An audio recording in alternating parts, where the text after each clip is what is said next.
भाद्रपद मास के कृष्ण पक्ष की अष्टमी तिथि के दिन श्री कृष्ण जन्माष्टमी का पर्व मनाया जाता है। इस दिन भगवान श्री कृष्ण का जन्म हुआ था। भगवान श्री कृष्ण का जन्म मथुरा के कारागार में वासुदेव की पत्नी मां देवकी की गर्भ से हुआ था। श्री कृष्ण ने रोहिणी नक्षत्र में जन्म लिया था। अष्टमी तिथि को रात्रि काल में अवतार लेने का प्रमुख कारण उनका चंद्रवंशी होना बताया जाता है। भगवान श्री कृष्ण ने देवकी मां के 8वीं संतान के रूप में जन्म लिया था। श्री कृष्ण का जन्म मथुरा में मामा कंस के कारागार में हुआ था और माता देवकी राजा कंस की बहन थी। राधे राधे। कंस को सत्ता का लालच था। उसने अपने पिता राजा अग्रसेन को राजगद्दी छीनकर उन्हें जेल में बंद कर दिया और स्वयं को मथुरा का राजा घोषित कर दिया।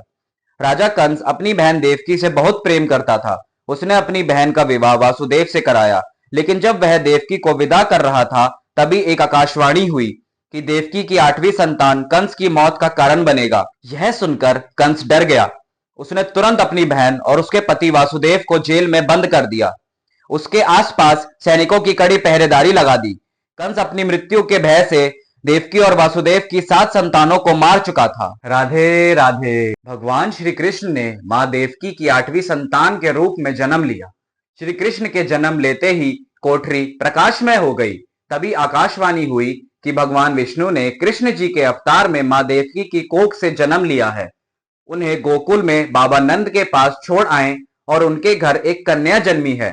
उसे मथुरा लाकर कंस को सौंप दे। भगवान विष्णु जी के आदेश से वासुदेव जी ने भगवान कृष्ण को सूप में अपने सिर पर रखकर नंद जी के घर की ओर चल दिए। भगवान विष्णु की माया से सभी पहरेदार अपने आप सो गए और कारागार के दरवाजे अपने आप खुल गए। राधे राधे। आकाशवाणी सुनते ही वासुदेव के हाथों की हथकड़ी खुल गई। वासुदेव जी ने सूप में बाल गोपाल जी को रख लिया और गोकुल की ओर चल पड़े। वासुदेव भगवान श्री कृष्ण को लेकर नंद जी के यहाँ सकुशल पहुंच गए और वहां से उनकी नवजात कन्या को लेकर वापस आ गए। जब कंस को देवकी की 8वीं संतान की सूचना मिली, वह तत्काल कारागार में आया और उस कन्या को छीनकर पृथ्वी पर पटकना चाहा, लेकिन वह कन्या उसके हाथों से निकलकर आसमान में चली गई।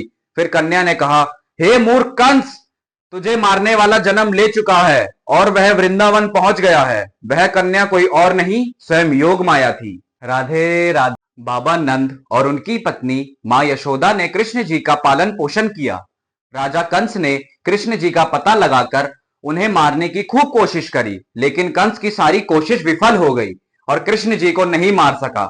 अंत में श्री कृष्ण जी ने कंस का वध किया और राजा अग्रसेन को फिर से उनकी राजगद्दी सौंप दी। राधे राधे।